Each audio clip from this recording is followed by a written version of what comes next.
See some people trickling in, so I'm just going to give it a few more seconds before we get started.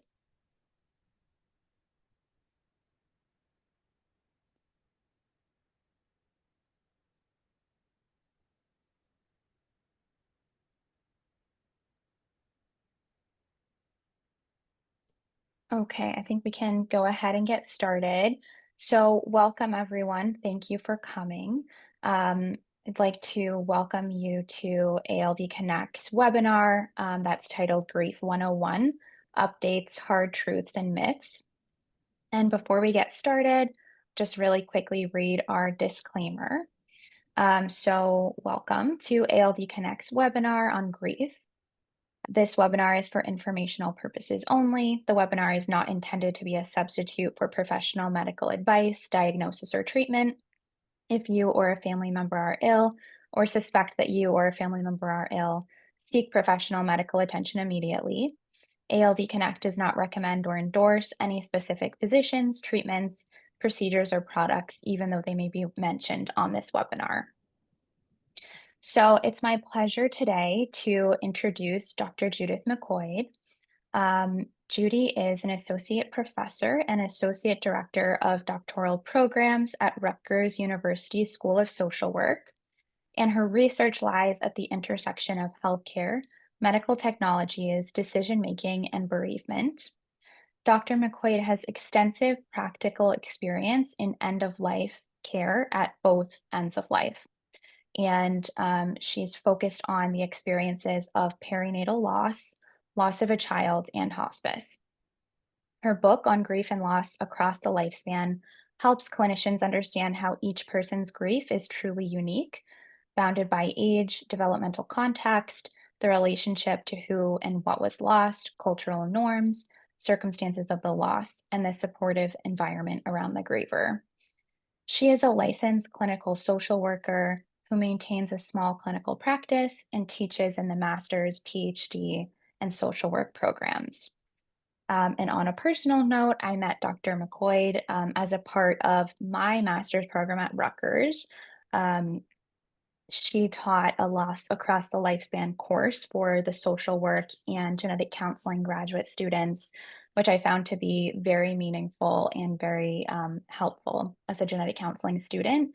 So when we were planning to do this webinar on grief and loss, she immediately came to mind as an expert who would be able to give a really valuable resource for the community. So I will let you take it away, Judy. Thank you so much for being here, and we will take questions at the end. So please feel free to put your questions in the Q&A throughout the presentation, and we'll go through them at the end. Thank you so much for that lovely introduction, Felicity. I'm going to share my PowerPoint. There we go. So I just want to say grief is sort of where I had started most of my career thinking about different kinds of losses, but particularly losses that don't get recognized.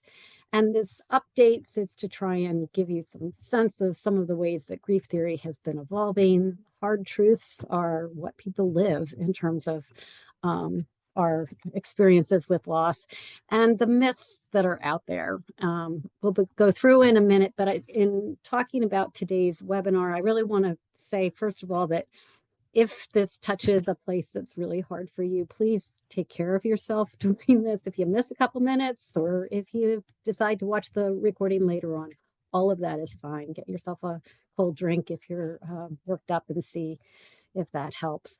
I do want it to be interactive at the end with question and answer. And Felicity has graciously said she'll keep track of that, and I will try and keep track of time, though I have a lot of material to share with you. And finally, I just want to say, yes, I've written a textbook, actually 3, on grief and loss and done a lot of work around it, but that doesn't make me an expert. Everybody is the expert of their own experience. They know what they need. And I have a pretty good sense of patterns, but patterns only tell us about patterns. They don't tell us about any individual's experience. But with that kind of caveat, I want to move into something that we don't think about in terms of grief a lot. Unfortunately, mostly people think grief and they automatically go to 5 stages. That'll be part of the myth we'll talk about in a minute. But what I think it's really important for us to think about is the fact that it operates on grievers and everybody around that griever in a lot of different ways. And so that first piece is biological. We don't often think about that biological piece, but we know that the immune system is depressed. It's a terrible thing, but they do experiments and expose people to cold virus. And if if they are bereaved, they will get the cold more quickly than somebody who is not bereaved. So we know that the immune system is affected, neurotransmitters are affected, the HPA axis, which is a way that our bodies respond to stress, is affected. The amygdala and the hippocampus, which are parts of our brain. So the amygdala is where emotion lives, and hippocampus is the area that we need in order to really learn new things. Those structures can change, and sometimes in ways that stay until one has the chance to really recover. And we know that the cardiovascular system is affected. The broken heart syndrome actually exists. So we have to pay attention to the fact that there are biological effects of grief and attend to helping to the griever to manage their biological impacts as well as their emotional aspects. The psychological effects there, people kind of know, but one of the things that is often forgotten is that second point, that when we are hit with a major loss, whether it's a loss of our own health, whether it's the loss of a child, whether it's a loss of a relationship that's meaningful to us, it will stimulate a sense of vulnerability to future losses, as well as vulnerability to other kinds of things. And so we have so many people who talk about the sadness of grief, which is definitely there, but we often forget that that sense of vulnerability and the kind of anxiety that it stirs is a normal part of grief. It feels horrible, but it's a customary and typical part of the grieving cycle. We also need to think about the social aspects. Grief is really defined by the people around one and one's own kind of socialization. And so knowing that our social surround kind of tells us what we're allowed to grieve. And again, we'll talk a little bit more about that in a minute when we talk about disenfranchised grief. We know that people who don't have a social surround that helps to support them in their grief struggle more than when people have people around them who recognize their grief, validate it, recognize what people have lost. And finally, there's certainly a spiritual aspect of grief. And sometimes people become more spiritual in whatever faith they might have, and other times they become less so. So it's not that it's a predictor of which direction people will go, but grief by definition, particularly when it's grief over the loss of a person through somebody who's died, tends to inspire people to try and make meaning of it and to move from that space by making meaning, which is often attached to people's faith and beliefs. So we need to kind of ground ourselves in the fact that this is not just about emotion, it's about biology, psychology, society, and our spiritual beliefs.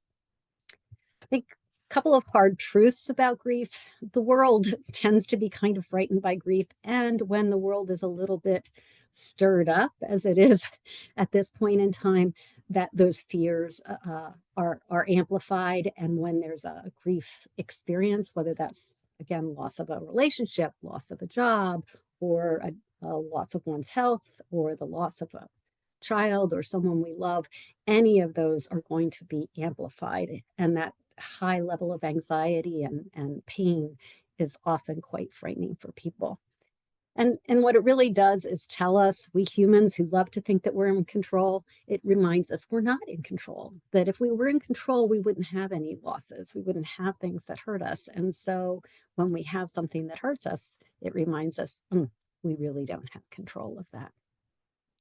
You've already heard, we are not just talking about death losses. So death losses are certainly some of the more painful losses people go through, but everything from loss of health to divorce to even a geographic move can inspire pretty painful grief. And there's even grief associated with happy events like getting married or graduating or having a child, because all of these carry some degree of minor loss within them.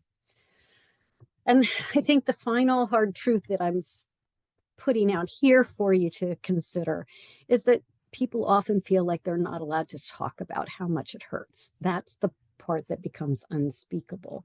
And yet we know that grief that is unvoiced is grief that often is more challenging to cope with and to deal with than putting into words how much pain one is in, or the questions that people may have about the circumstances that led to their loss.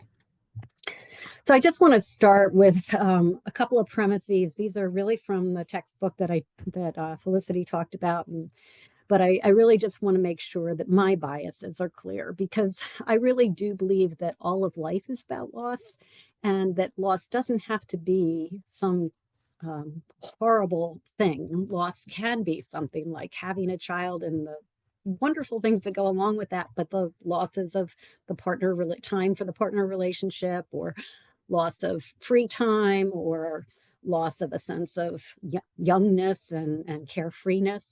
So even positive things can inspire some loss, and therefore loss becomes the heart of growing forward.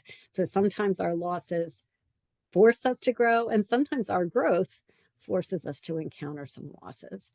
And though loss is destabilizing and painful often, when we're talking about losses of health or losses of somebody who has died, it also can lead us to reflect and grow a more mature kind of emotional capability and resilience. The idea of moving forward with things that are often viewed as happy, like marriages and having babies and graduation, are those we refer to as maturational losses. So it's because of something positive maturationally that we encounter some degree of loss on the backside of that. And again, these can promote growth and insight with or without professional help. And I think that's key here. Not everybody has to have a therapist in order to cope with their grief. If you have really great support systems, a wonderful family, wonderful friends, wonderful spiritual community, you probably won't need the help of a therapist. But because people are so geographically dispersed, and because really good friends and family sometimes are not able to kind of hold that person's grief, that's why sometimes therapeutic help can be useful. And finally, we all experience different kinds of community losses as well. Certainly COVID and the different parts of racial injustice have shown us that, and the current circumstances in some areas are really showing us that community losses can kind of create a kind of space where our own personal losses become even more challenging. But what I really wanted to share with you today are some of what we're thinking of as new forms of grief. These are theories that have been that have come up since the 1980s that are not as common as some of the like ideas about stages. So I want to hop right into those because they help us to kind of think through our own losses and how they challenge us. So a concept by Paula Boss in 1999, she developed this notion of ambiguous loss, and it's been developed over time, but essentially it's when people are physically present but psychologically absent, or physically absent but psychologically present. So we'll start with the first side.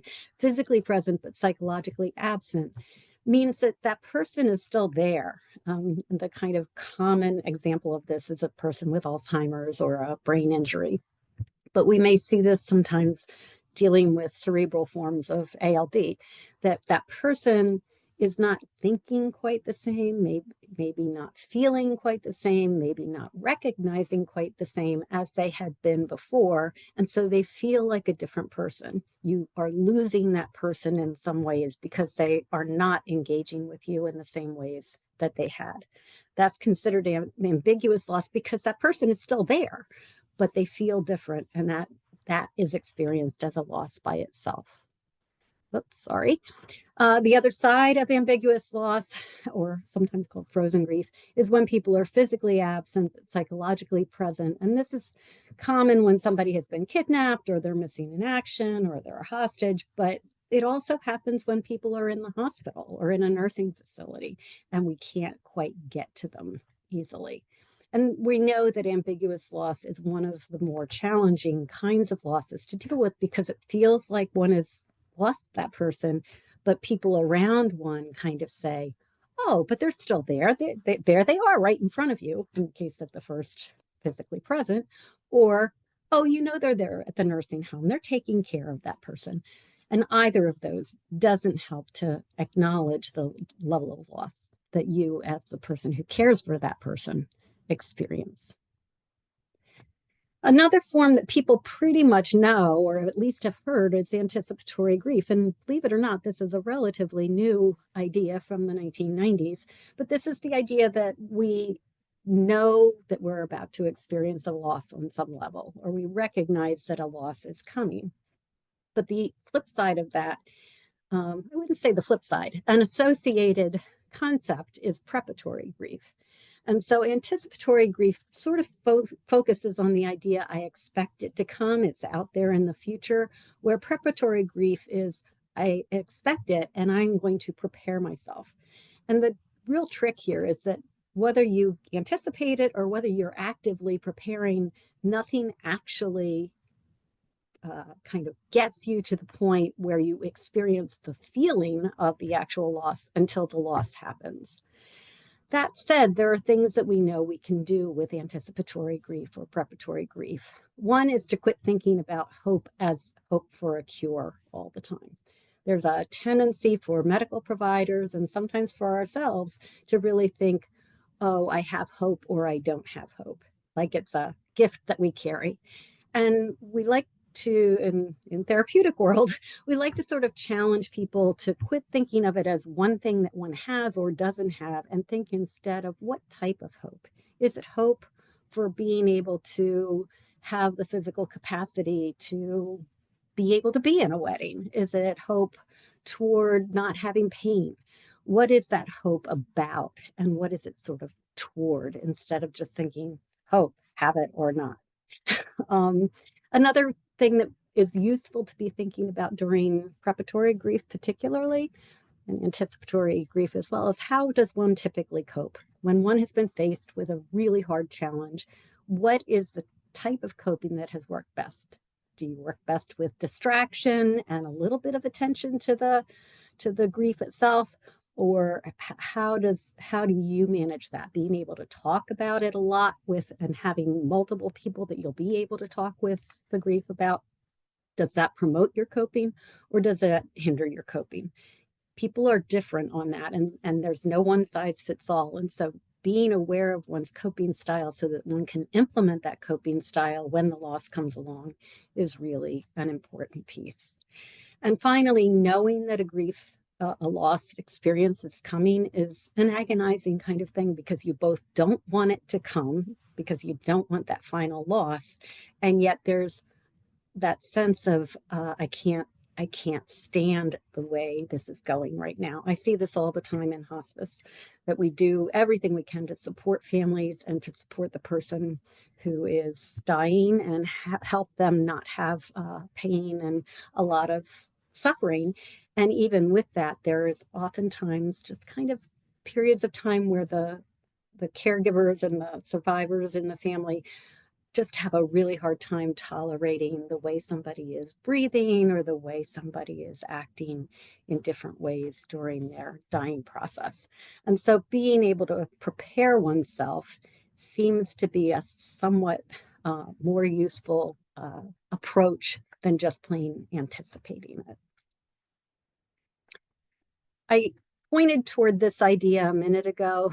The newer grief theory of disenfranchised grief, which kind of was coined in 2002 and actually coined in 1998 and developed more in 2002, has 5 different categories, though there are many of us who think there might be more categories. But essentially, the at heart, it's that the social environs or the social surround doesn't support that person's grief in one way or another. So grief where the relationship is not recognized was one of the first things that Ken Doka recognized as disenfranchised grief. He was working with gay couples during the early parts of the AIDS epidemic, and he kept finding places where one partner would die and he was providing support for the other partner, and then in would swoop the parents. And in the early 1980s, basically what was happening where parents would ignore the partner, and they were basically told that that relationship was not important, it didn't matter. And so he was very conscious of this disenfranchised grief where the relationship wasn't recognized. He also recognized that the other side of that is grief where the loss itself is not acknowledged as a legitimate loss. So that partner who lost a loved one wasn't getting support that they had a legitimate loss. But this is true all the time of people who have perinatal losses. It's true all of the time of people who have health losses, particularly invisible disabilities, where people just kind of like assume that you're fine, and yet and therefore don't give any support for the loss that one is experiencing because they don't see it as a legitimate loss. These are some of the hardest to deal with because you don't have that social surround saying, of course, that's a loss, and of course you're grieving. So that's why I highlighted that second one. We also see the categories that Doka put forward as grief where the griever is excluded. So sometimes children, people with developmental disabilities, sometimes even people with mobility challenges are excluded from, say, funeral events and that sort of thing. And sometimes there are grief where the circumstances cause stigma or embarrassment. So people who die of drug overdoses or die by suicide are often people kind of shut down their support around that, even though the people who are directly affected are grieving deeply. And finally, we also see that some grievers kind of get shut down for grieving in ways that people are not accepting of. So in kind of what in my Protestant background they used to call the frozen chosen. The frozen chosen don't show big expressions of grief. And yet in other communities, there are big expressions of grief. Neither of those is right or wrong necessarily, but when they come together, there's friction. And so the point here is that when we are in communities that are not recognizing the way we grieve, that can be problematic. So finding out, knowing about ambiguous loss, knowing about preparatory grief, knowing about disenfranchised grief, these are newer theories that help us to understand some of the things that we know about grief. And I could go on for, as Felicity knows, another semester about all of the different forms of grief theory. But let's talk about some of the myths and avoiding the myth. We know what a myth is, right? Sometimes we talk about myth as like folk stories, and they supposedly tell us how to live, where sometimes a myth is, something that is not true, and it's misinformation that leads us down the wrong path. I'm going to suggest that these myths that I'm providing for you today are really about that misinformation. So our first one, trying to do this with my roller rather than with a pointer. Anyhow, the first idea is that time heals all. And there used to be a kind of approach and an expectation that, you're going to get better. You're not going to feel pain anymore when you think of that loss. Well, even that by itself seems absolutely quite ridiculous when we're talking about major losses of people we love or other kinds of big losses. The idea is that, when we cut ourselves, you see the person with the cut on their finger, physical wounds do kind of heal themselves over time, usually. Not always, and not always well. I don't know about you, but I know a number of people who had broken bones at various points that were not set and healed incorrectly with lumps and bumps and less functional abilities. So we can't assume that time by itself heals everything. The reality, and I love this book by Mary Frances O'Connor, is that we have to learn how to manage the pain of grieving, and that grief, like learning, takes time. And she has a whole explanation of how prolonged grief disorder happens in her book, The Grieving Brain, that talks to us about how mice in a dark box learn to kind of love this set of Legos. And they actually imprint, they can see on brain PET scans that these mice actually have a spot kind of in their brain that tells them those Legos are there. And when the Legos are removed, it takes them like 6 weeks to adapt to the idea that those Legos aren't there. They keep going back. They keep going back to the same place. Now, how much more people we love are in our brains? And she says that our grieving brain is really a brain that is trying to relearn, like, oh, they're not there. What do I do now that they're not there? How do I remember them, keep them in my brain, in my memories, but not expect to find them when I go downstairs, for instance? So that first myth is very much about we can't expect that we're going to just get over it and time will heal. I think it's also important to share these two ideas from grief theory. One, they were developed separately, but around the same time in the 1980s. Colin Murray Parks talks about the revision of the assumptive world.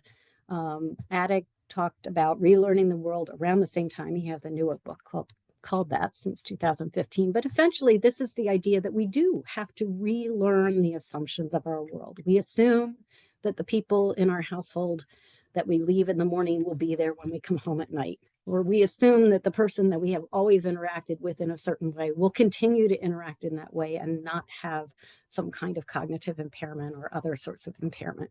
And we have to revise those assumptions in Parks' terms, or relearn how to live in a world that has changed using addicts.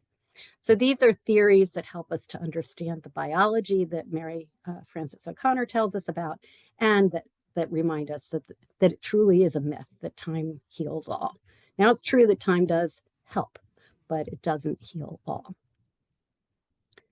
A second myth is that closure is needed. And this is really problematic because the term closure, there's a sociologist who has shown that it's been defined in multiple kinds of ways, but whether defined as acceptance or closure, people believe that somehow they have to see the body, or they have to hold somebody accountable for a misdiagnosis or for a death, or that there has to be some sort of ending that tells them that there's closure. And yet we've seen over and over that this is actually not all that accurate. Nancy Burns, the sociologist that I was referring to, found that closure has at least 6 different meanings, or gets used in at least 6 different ways, including remembering and forgetting. So if it has meanings that are diametrically opposed like that, we have to really hold that somewhat suspect. The interesting thing is that she also found that these types of closure almost always involve spending money. You have to have a beautiful casket and funeral in order to have closure, or you have to, get revenge on somebody in order to have closure. So we really have to hold that suspect. And I put forward that idea that you need closure is a myth. Even more importantly, there is a theory called the theory of continuing bonds, came along in the 1990s. And essentially it says we don't actually have closure. In fact, what is most helpful to grievers over time is to hold on to the continuing bond, particularly in the case of people who have died.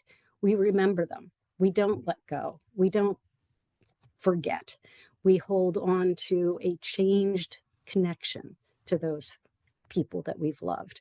And there are many cultures, Japanese culture, Mexican culture, many cultures that recognize this and have always kept spirits in the lives of people after their deaths. So another myth is that you're supposed to be stoic. You're supposed to make it till you make it, or fake it till you make it, or be strong until you are strong. And that that sense of pretending to be okay, even when one isn't okay, is again one of these myths that is not going to be helpful. That's not to say that there aren't times that one has to kind of manage to get through varied things, but it is very clear that the people who kind of just keep trying to fake it and never allow themselves to be authentic are really going to have troubles with their grief. So the the kind of task model of grief is one of the most accepted kind of recipe type approaches to grief. And this was developed by William Worden. I think he's on the 8th edition of his book, but essentially the tasks are to acknowledge the reality of the loss, to process the pain of the grief. And he's very clear now that that doesn't mean that people have to cry. There are people who do their grief by hitting a racquetball or building a fence or doing any number of physical things that's the way they process their grief. But the focus here is processing the pain of the grief in one way or another. The third task is to adjust to a world where that person, where the deceased is missing. And that's really about how to think about moving into one's life again. And then that fourth task is finding an enduring connection with the deceased. So drawing on continuing bonds, maintaining some way that we think about that person that we have loved. Essentially, we need to acknowledge the love that we've experienced. So when we lose somebody that we love, that person remains a part of our history, remains a part of our life story, and we don't expect them to just disappear.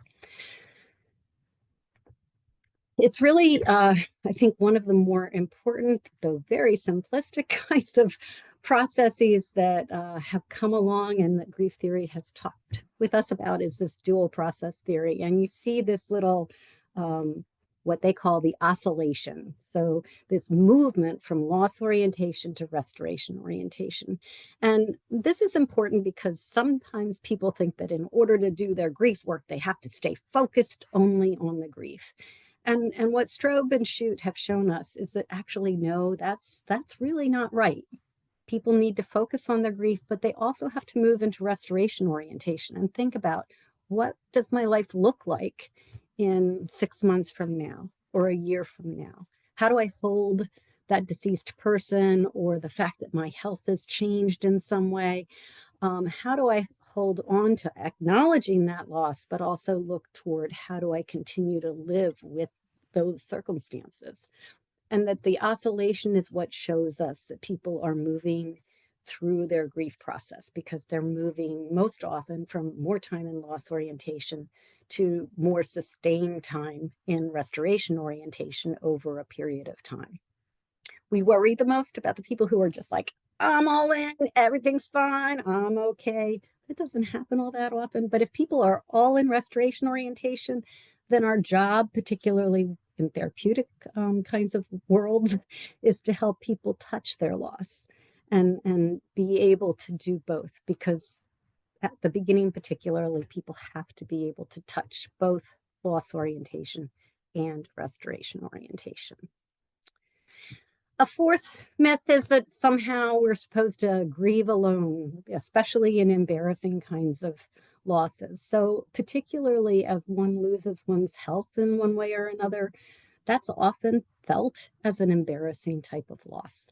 And so we either don't talk about the fact that we're losing our health, or if we mention it at all, we try not to really talk about how painful it is to us to be different in some way than we've experienced in the past.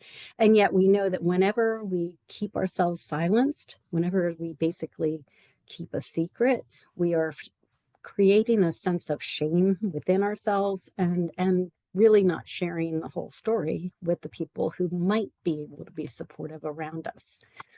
And I know this is a little silly, but I say the reality is that grief, like skydiving, is best done with partners. We've known for ages that religions have created rituals so that people will have people around them when they're grieving. That's because we do best when we're in community and sharing our pains and our hurts. And yet we are a society that really has moved away from those kinds of religious rituals on the whole. And so we have to develop new ways of making sure that we have communities around us and people around us who will support us. When we don't do that, we are disenfranchising our own grief. And we've already talked about how disenfranchised grief can be more problematic than grief that is supported by our communities. So you probably heard the foreshadowing that this was coming. Myth number 5 is that we grieve in stages. We don't. Kubler-Ross was phenomenal in doing the work that she did in the 1960s.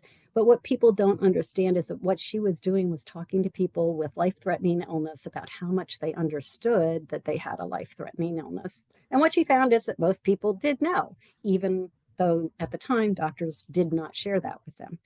And so her stages were developed for the idea of getting confronted with a life-threatening or life-limiting health condition that people initially say, nope, not my test results. That can't be right. And that's denial. Then they tend to get angry at the doctor who is sharing the results with them, or angry at whatever they think might have caused that life-limiting health condition.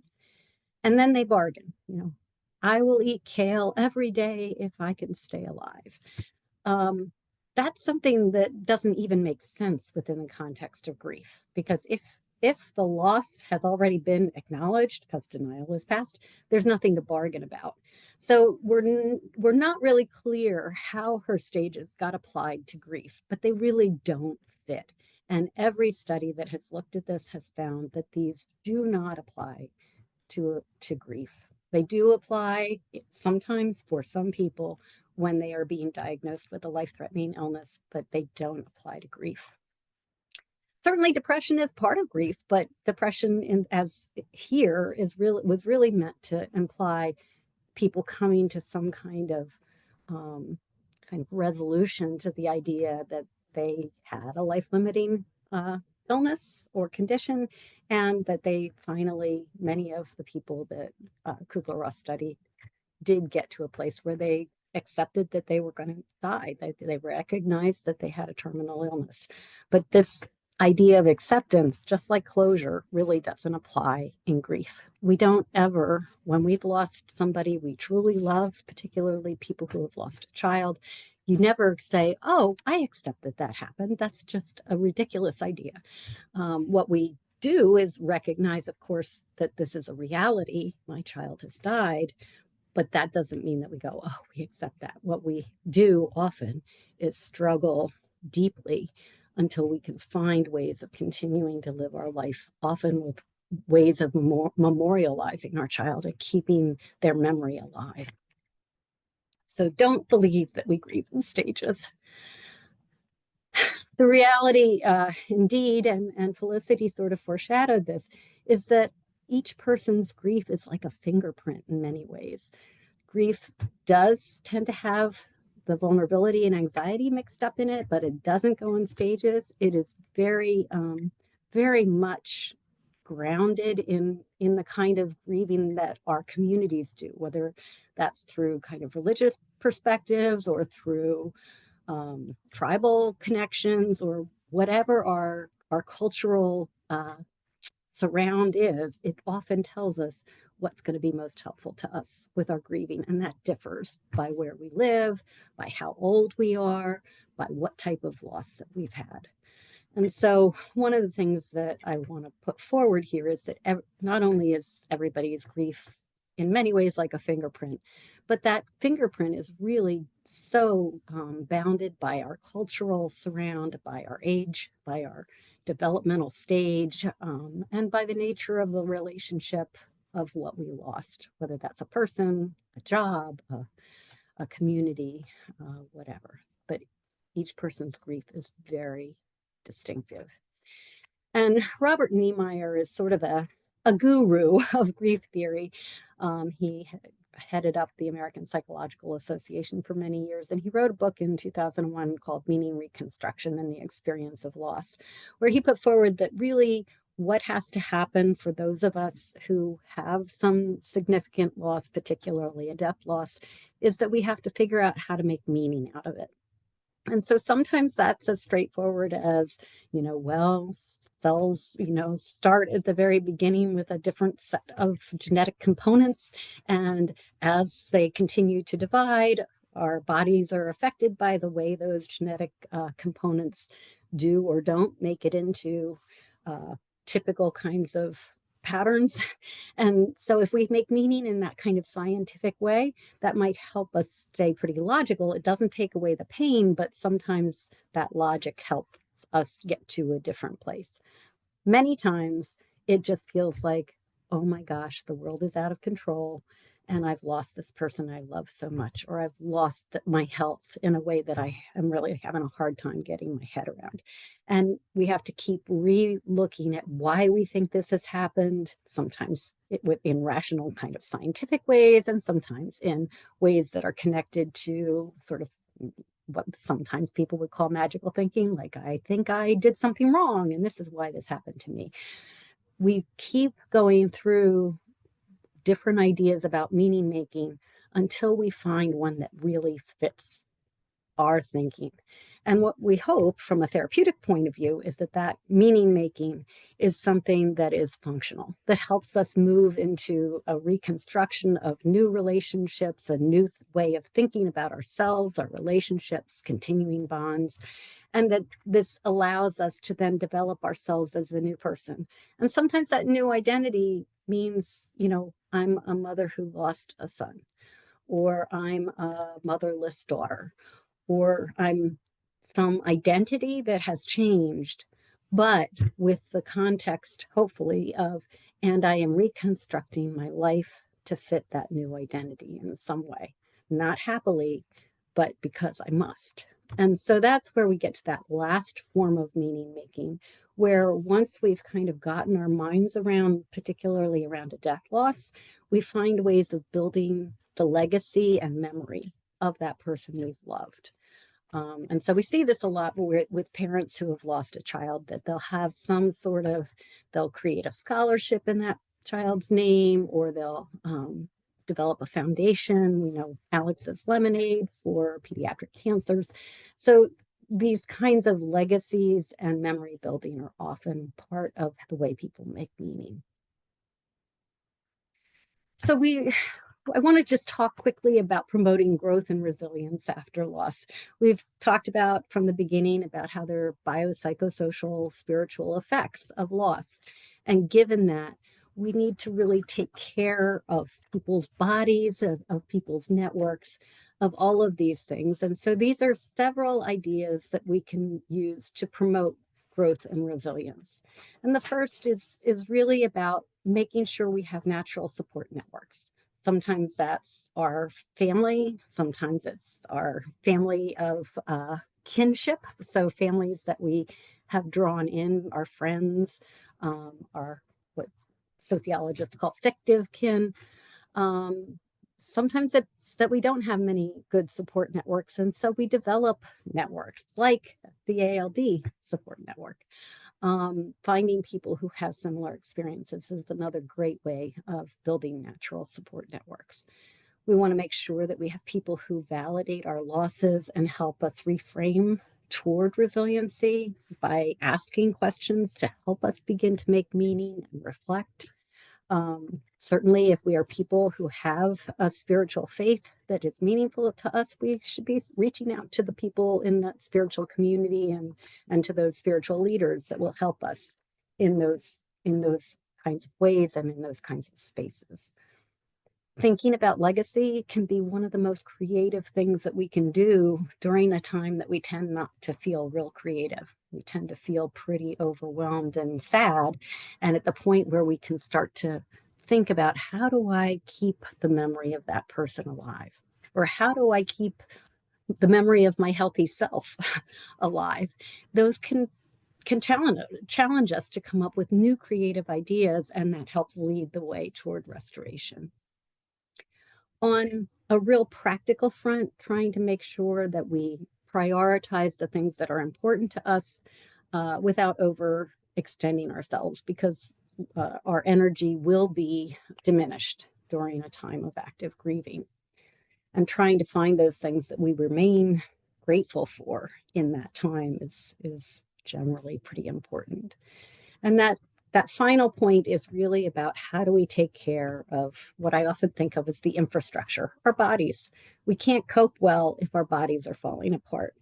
So we want to make sure we get enough B complex, particularly B6 and B12, which are shown to help with brain chemistry and minimizing the tendency toward depression.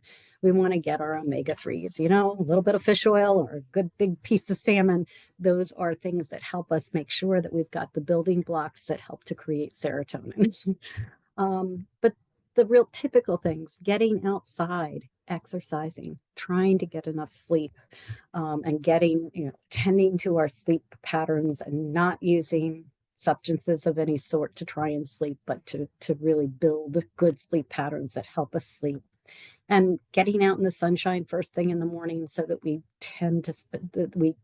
teach our bodies to wake up in the morning and sleep at night. All of these are really fairly straightforward. People who are grieving don't feel like doing them, but we talk all the time with grievers about just go outside for half an hour, even 15 minutes, first thing in the morning. Let the sunshine go on you, take a walk, and then go back home. And that's all you have to accomplish, especially in the first couple of weeks after a major loss. So these are all ways of thinking about promoting growth and resilience for grievers. They all work for those of us who are in stressful jobs and that kind of thing as well. I think that's my last slide. One last slide, just an advice giving kind of thing. Really, if you are a griever, find those peaceful places to let yourself reflect, remember, and renew, because a big part of what is really important is for us to be able to think about and reflect, to do that meaning making, to remember and care and continue our bond with anybody we've lost, and to renew ourselves so that we are able to keep moving forward in our lives. And I think that gives us, I'm going to stop sharing so that I can see Felicity. I think that gives us a fair amount of time for the questions. That's great. Thank you so much for that presentation. I think it's so helpful to hear about the myths and all the different types of grief that people can go through to just demystify it and destigmatize it. Okay, so a few questions that we have for you. You had mentioned, that not everyone needs to see a grief counselor or a psychologist after a loss. When would you recommend that someone does see a psychologist or grief counselor, and what might be some signs that someone might need that extra help? Thank you for that, Felicity. I think I'm going to start with the end of that question, because I think the signs are really the most important thing. If people are struggling and not able to sleep, not able to eat, really yearning deeply for the person who has died, and that's a common experience for the first 6 weeks. Truly, that is what we know. The first 6 weeks that's going to be the experience. But if that continues after 6 weeks or so, and the person is really unable to begin to enter life again, that is an important time to reach out for additional help. Certainly, I mean, as would be true regardless, if somebody starts feeling like, I think I'm better off dying, and wants to actively take steps to die, that means you really need to meet with somebody at a crisis center and start therapeutic work. But on the whole, most people after that 6 weeks start to find, and often after 2 to 4 weeks, start to find that they are able to, their sleep patterns come back into some sort of norm, their eating habits come back into some sort of norm. And so unless there are those crises in that first 6 weeks, it's really about surrounding yourself with support and making sure that your body is taken care of. And all of those symptoms are likely to resolve. But suicidal ideation, definitely need to see somebody. I think the other place on a longer term, people sometimes feel that they are able to manage after 6 or 8 weeks. And then they have a dip and they find that their friends, their family, they don't want to hear about it anymore. And that's another good time to reach out to either a grief support through a group or a grief support therapist, because sometimes families or friends have just they've run out of energy in helping to support the griever, and that's a time also to reach out to for grief support. Thank you. That's very helpful. And we also had a question asking us to back up and talk about what is a grief counselor and how would you go about finding one? So sometimes they're hard to find, but I would say that you even if you have not had a loved one die connected to a specific hospice, one of the things about the hospice federal benefit that is available to everybody through Medicare is that all hospices must keep a list of grief therapists. They both provide some grief therapy in limited sorts of ways. They often have grief groups that are open to anybody, not just to their own patients or their caregivers. They're open to the public. And so that's one, I think the easiest way is to reach out to a nearby hospice and say, who are the people on your list of grief therapists? It's also fairly straightforward to go on the Psychology Today website. Therapists of all types put their profiles up on there and usually include grief counseling as part of their mandate or their specialty area. And so those are the two primary ways that you are um, likely to find somebody who can do a good job. And I just speaking very quickly, you didn't ask this, but there are grief therapists doing work typical one-on-one, but there are also plenty of grief groups. And the grief group support can be really helpful, particularly if you have had a kind of loss that most people don't have. And so when I had been talking about disenfranchised grief, one of the most powerful ways of managing disenfranchised grief is to be around other people who are managing that form of disenfranchised grief. So if you have a loved one die by suicide or by a disease process that not many people know about, to have a grief group of others where you don't have to explain all of that. People know it, they understand it because they've lived it, and you can just focus on how you get through this together can be really useful. Thank you. That's very helpful. And related question we also have, is there such a thing as a specialist who can counsel people with chronic diseases or diseases that don't have a known cure, um, Mhm. for both adults and children? So, loss associated with chronic disease, that's not a death loss. Mhm. And if so, what would they be called and how would you search for that professional? That's a harder search, quite honestly. There are plenty of people who do that kind of work. And what generally, like in the Psychology Today website, what you'll see are people who are dealing with chronic illnesses or chronic conditions or life limiting kinds of conditions. And that will be part of their specialty area. But you're generally looking for people who identify as LPCs or LCSWs.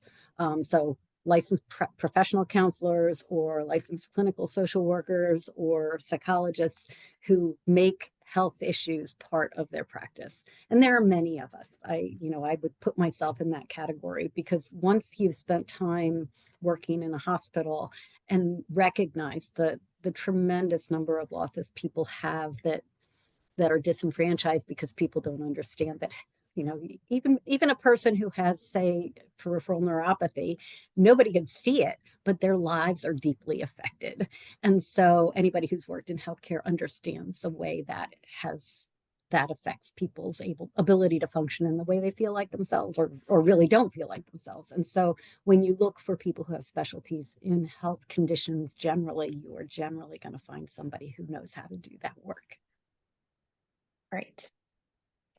Then we were also wondering, so, in the ALD community, when we talk about loss, there's also a loss that children go through as well, either through the loss of a sibling or for children who are, experiencing the diagnosis themselves and are grieving their own loss of abilities, for example.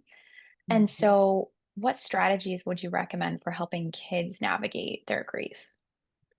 Yeah, and that is why I wrote the textbook because children particularly have so many different abilities over the from the time they're born, and people often don't recognize that really by the time a kid is about 9 months to a year old, they actually are taking in attachments.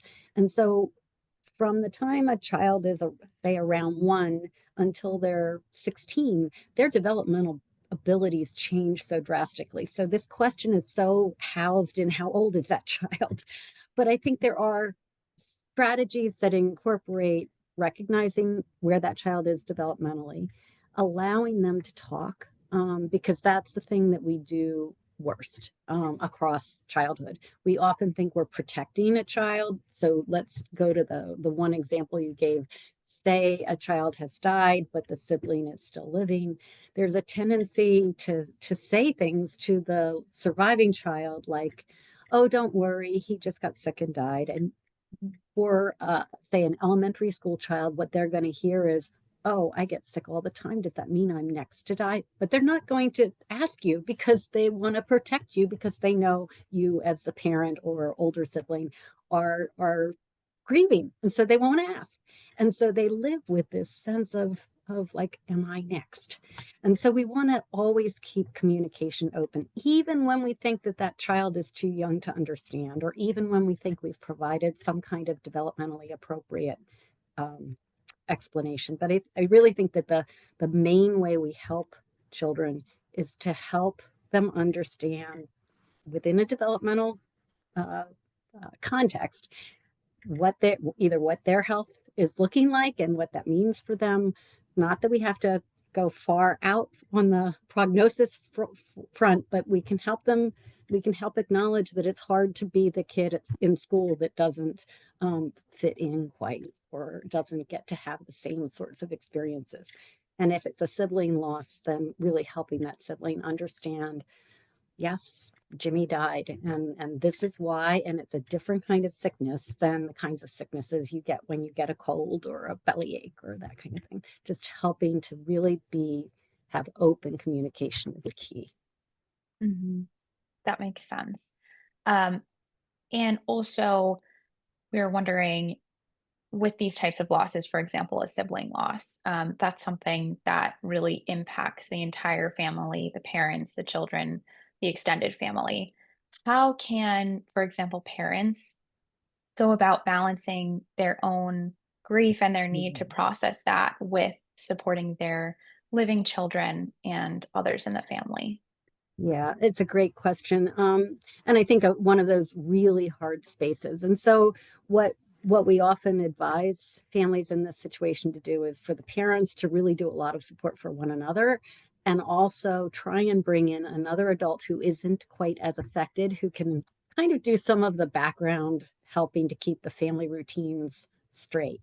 But essentially, we want the parent who is feeling the most together in that moment to be able to help the child and let them know that, yes, mommy and daddy or mommy and mommy or whoever the caregiving parents are having a hard time too, and we're really sad too, but they're not expressing overwhelming emotion in front of that child. They're helping that child, but they are expressing emotion. So I mean, that's the other thing about protection. We don't need to keep our little people from seeing that adults can cry, for instance, but we also don't want them seeing overwhelming emotion. So I know that isn't a very clear linear answer, but essentially bring in an adult like an aunt or a grandparent or a close family friend who can help to keep that child's routines the same. Make sure that they can get to see their friends and have some time off from grief, particularly for that elementary to middle school age kind of child. Process the worst or the hardest parts of the emotion with your partner or with another adult, but do let those children see that of course you're sad, of course you're grieving, and that you don't protect them from that totally, because they will need to know that it's okay to be allowed to grieve. Thank you. And then I see it's been our Oh, hour, so I want to be respectful of your time. Just last quick question. Someone is requesting the title of your textbook. oh, grief, grief and loss across the across the lifespan. A biopsychosocial spiritual approach. Great. Yeah. And I Thank you think so I much. saw flying past if I would share the PowerPoints, and I'm happy to send those to you, Felicity, to if you want to make that available to people. Great. And the this webinar is being recorded and it will be posted on our YouTube channel shortly as well. So you'll be able to have access to all this again. Okay. Thank Thank you you again so so much, Dr. McCoyd. I think this was a very valuable resource. You're getting a lot of thank yous in the much. chat as well. And I Thank you. think this will be very valuable for our community to have as an existing resource as well. Thank you for inviting me, and I hope that it's been helpful to your audience. Thanks. Definitely. Okay. Thank you. Take care. You too.